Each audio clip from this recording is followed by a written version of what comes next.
clock and ready to rock. My motorcycle's out of hock. Jump on back, baby, hold on tight. We're gonna ride this rock to Oh, look, it's him. Don't let go. Hey, Matt, armor cause. Just be the one you like. Don't let go. I'm thinking of you. Now it's time for the fun part. The sky is clear and the stars are out. I'm tired of work, I want to twist and shout. It's party time, kitties. And show you everything I got. No, no, don't let go. I am you, and you are me, until we go all the way. Don't let go. Hold on tight. Don't let go.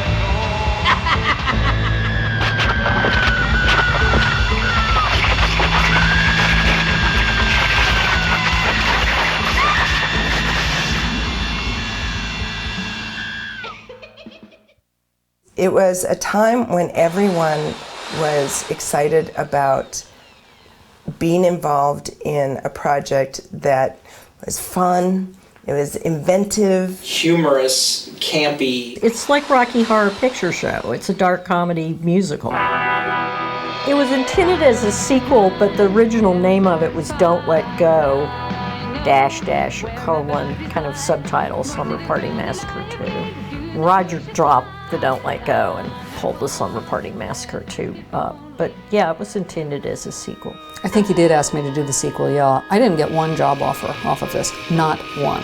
So I felt I had to do a serious movie. And I told him I wouldn't do it, and instead I did this. I wrote the script for a movie called Love Letters, which was an art film, and he agreed to do that instead. He said, I got a film you can direct. I've got a film right now you can direct. I've already sold it all over Europe based on the title alone. And I said, those were the days. Yeah. And I said, you don't have a script? And he said, no, you'll have to write it. And I just remembered thinking, okay, I don't have a script. Well, that's good, because I can just make it whatever I want it to be. I love to jam it to the floor, let me twice pipes roll. This was her baby, it was her project, it was her sick dream, whatever it was. Maybe the word isn't feminist, but it's definitely a strength in the camaraderie of women. We weren't into making feminist political statements, but sisterhood is it's about, young, vibrant, independent women, having a band together and having fun.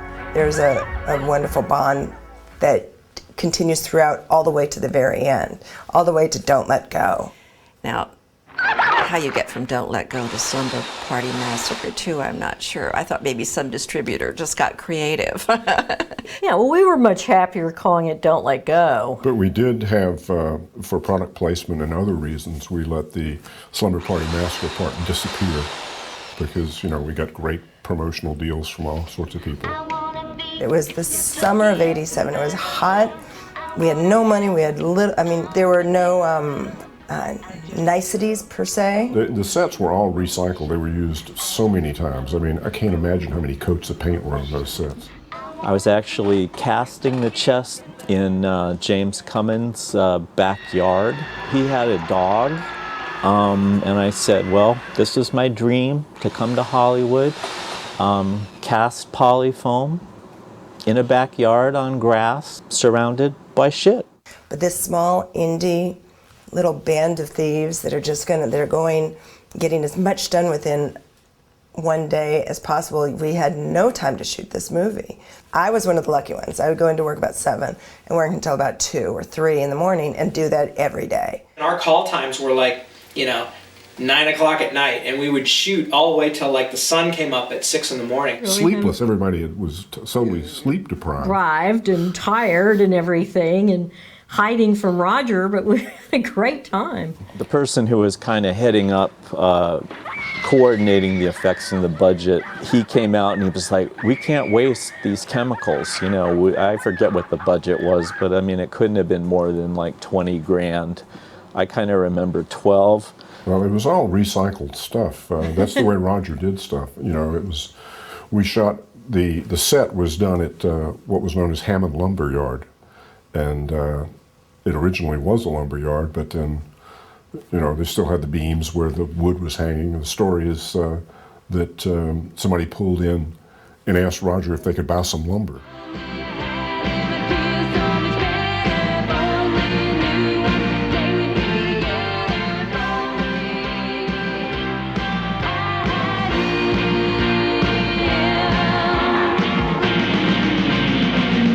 Well, at the audition, they'd asked me if I could play the drums. And I could not play the drums, but my stepfather was a drummer. So I said, oh, my stepfather, he was a drummer, and so I've been around drums my whole life, and I've, you know, fiddled around with them, and I can pick it up, no problem. As a musician, you do that thing that you do when you see actors playing instruments. It's like, they're not doing it right, they look really stiff, you know, you're all...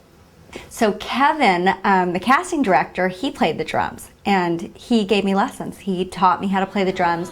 We worked for hours and hours every day before the shoot started, and we had a great time, and he was a really patient and good teacher, and so proud of me and so excited when we shot those drum scenes. He came to the set, and he was just, you know, right there for me. It was just very interesting to see our music played by these people, you know, that were different. It was exciting too. It was really exciting. Well, I was looking for a girl band to use their music for the film, and I went around to a lot of small record companies in LA at the time, and they were with a company, an independent record label at that time called, I think they called Enigma Records. Enigma did a lot of work placing their music on Concord soundtracks for films, and I believe we had some songs that were particularly appropriate for this movie. So, well, I'd call them up on the phone. We didn't have people to do this work.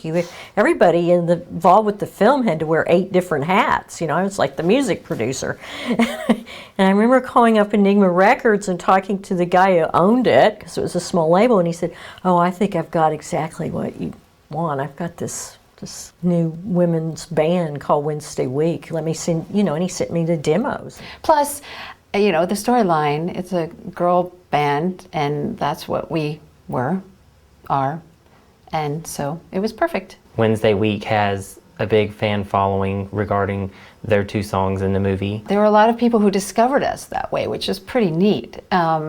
They heard the song and then they thought, oh, I like that song, who did that? And so then they sought out our record. Yeah, absolutely, it was great. Something about the music, especially the second one, since it's so musical oriented, that attracts people to the music, and that is probably the question I get asked about the most. Music and movies, when you're a certain age, particularly I think when you're younger and you see a movie that resonates with you, or you hear a song that resonates with you, it stays with you always. So 20 years later, that's going to touch a special place in you. So yes, because of that, yeah, people still seek us out, and the movie, of course, has its longevity, which is amazing.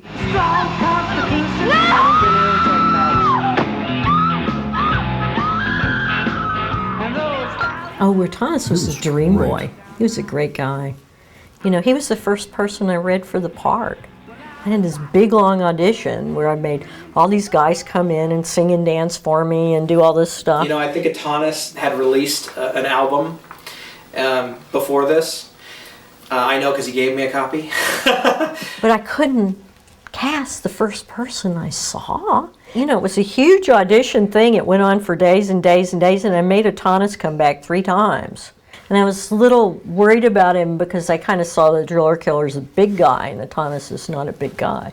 But then I finally realized he was the best one, and I could just use the camera to make him look bigger. The actor came over, and he was practicing with the guitar, and I didn't realize he was going to be practicing so physically with the guitar. And so I was watching him, and he started spinning around and around like a top, and the guitar came loose from the strap on one side and flew into the driveway, and all the thin filigree broke off. And you know, he was pretty upset, but not as kind of upset as I was. We had 3, didn't we? 3 guitars. Yeah, that did different things. We had the show guitar that looked really cool and everything, and all the way down to one that was just kind of red plastic that you could throw around the fight scene and stuff, Melt it. I mean, the show one that the driller killer was carrying around, where you could really see it in the close-ups, it was very heavy. Because I was moving and because it had been in the back of a closet and the drill didn't work anymore, but the inside of it was a very expensive Makita drill.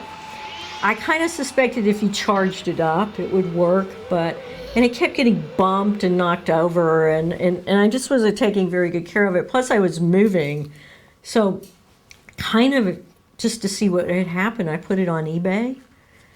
And all these horror movie collectors came out and they bought it. And I met the guy who bought it, and it was evident to me that he would take much better care of it than I could. I want a silver caddy with a landau top. I want a sugar daddy with a candy shop. During the audition process, I had made a really strong choice with Sally. I just saw her as being this really kind of earthy surfer girl kind of character, and drumsticks in the back pocket and the jean cutoffs and all of that I did at the audition. And so I told her, and she was like, oh, I really read this and saw you as Annie Hall. So I said, we'll talk to Deborah about it. But so the costume person talked to Deborah, and she said, whatever Heidi, what she wore at the audition was perfect. That's what we should do. So Kimberly ended up being Annie Hall. So you can see, Kimberly's costumes are all very, the long blazers and the thin ties and the whole thing. So. Oh, she was totally upfront. The only way she would be in the movie is she was not doing any nudity, because she was trying to get out of that Playboy stuff. Miss January 1982. We got her in a bikini, but it was fun. And I actually almost turned down the part because I didn't want to do nudity in this film, and there was supposed to be nudity.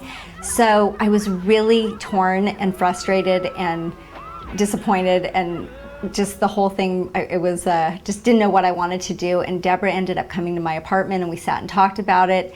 And she's like, okay, well, what can we do to make you feel comfortable? By that time, I think we already felt like we just really wanted to make it work and really wanted to work together. And I was Sally, and she said, what can we do? And I was like, sexy bra, please. And she's like, yes, okay, sexy bra. And I was totally happy with that. It was good. We didn't pressure people about that because it wasn't that important. Anyway. Well, some people, actresses, it was always actresses would agree to do nudity and some wouldn't, And sometimes they'll agree to do nudity and then change their mind. I remember talking to Crystal because I think there was some scene where she was supposed to have less on than she ended up having on in the script.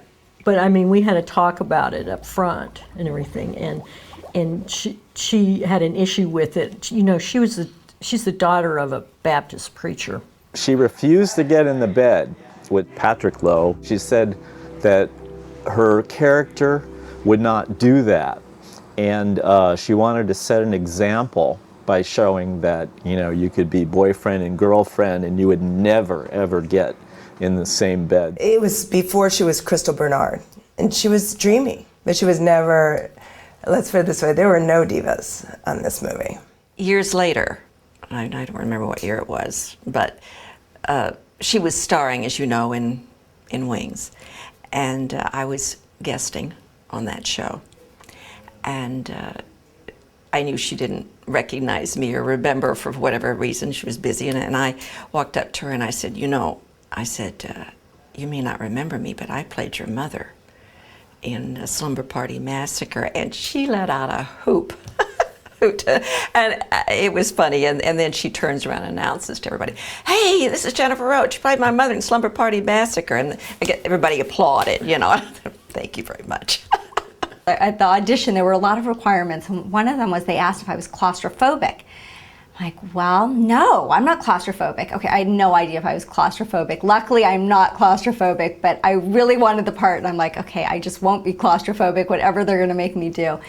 And then it ended up that I had to have this prosthesis on my head, very extensive makeup that took, I want to say, 12 hours total. When they put when half of your face is, mangled, you have to go through the thing of the whole mold of the head, I guess. What they would do is they would do the first part of the zit and the next part, it just had to keep getting bigger and bigger and bigger as they kept doing the shots of Crystal seeing what was happening to my face. Like you see the shorts that I have on? She had on like little shorts. Said every day after I take these shorts off, the costume people take the shorts and they pull threads out of the shorts, the circular threads, so they get shorter every day. So she basically had on like bikini bottoms. She played a bit of a practical joke on me for a while, and yes, it was very funny, and we got a new pair of jean shorts for me. When you're making a film and it's your first feature, it's so hard in Hollywood to get that kind of a first job and to get money to make a film. I was just totally excited about it and everything, and I knew it was just a horror movie, but I loved it like a child. It was just fun. I think that, to laugh at yourself is always something that happens down the line. They always say, someday you're going to laugh at this, when you do an embarrassing thing or something.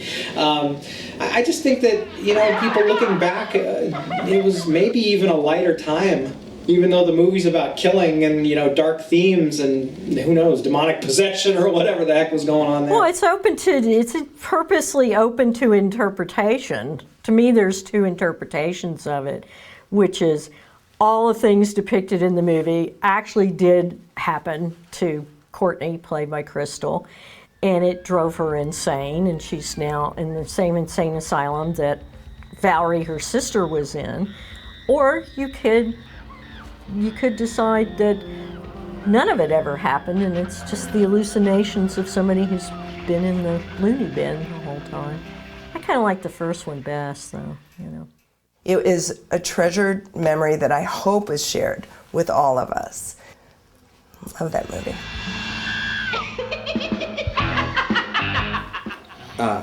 Are you aware that of the very large number of rip-offs of the Slumber Party franchise that are in existence right now? I'm aware of some of them, and it pisses me off.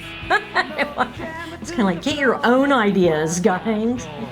And then I did one that was for real, Night of the Demons 2. And I played the ninja nun, Sister Gloria. That was funny. And I love that part. On one of the days, it was my birthday, and Kathleen got me a cake, and it was actually the day that I died, which was a huge joke on the set, because everyone was like, it's Heidi's birthday and she's dying today, and I had the white makeup and the whole thing, and my mom came and surprised me with her girlfriend on the set, and they just threw me this great birthday party. But every day was a party. Casting director Kevin Albert bringing Paul Rubens onto the set, and he was totally in disguise. He had this, I think he had like a long beard and maybe a wig, and he had a hat on. And I remember looking at him and just thinking, and then Kevin's like, "Come here," and I'm like, he's like, "Don't tell anybody." So it was kind of cool that Paul Rubens was on the set. Well, I do know for sure that I remember the cockroach wranglers, first of all. Now imagine a cockroach wrangler. So they came in with their boxes of cockroaches right when we were moving out, and I thought, oh God, this has got to be trouble. And I watched them try and wrangle the cockroaches and start to jump out and get out. And I went, well, that's the end of it. And yes, after that it was fully infested. But no, they didn't tear it down right after that, because I know the person that did the movie after the nest. So everything that we feared came true. But Roger still kept that thing moving for a little while longer. Ooh, talk about horror. Well, you say why?